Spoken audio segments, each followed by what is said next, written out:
People who don't feel needed do things they wouldn't normally do to get noticed.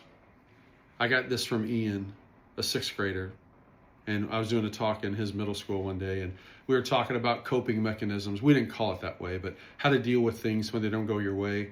And we just were talking about different ways that people handle things, and sometimes people do things that are uncharacteristic, things they wouldn't normally do. And I remember delivering the line, people who don't feel needed do things they wouldn't normally do to get noticed. Several people said several things.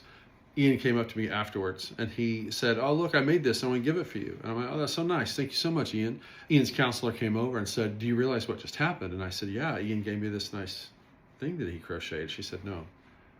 Ian has a relative that he's very close to, and that relative has been hospitalized because they tried to take their own life. And what he gave you was his coping mechanism. He didn't call it that, but what he gave you is what he used to deal with this thing, because someone who was close to him didn't feel needed, and they did something they wouldn't normally do to get some extra attention and get noticed." I'll never forget that line, and I don't envision ever throwing this away. Who is it in your life who you can see today? Help them feel seen and feel valued. People who don't feel needed do things they wouldn't normally do to get noticed. And when you feel like doing something that you wouldn't normally do just to get noticed, think about Ian and what he did to take his mind off of what was right in front of him.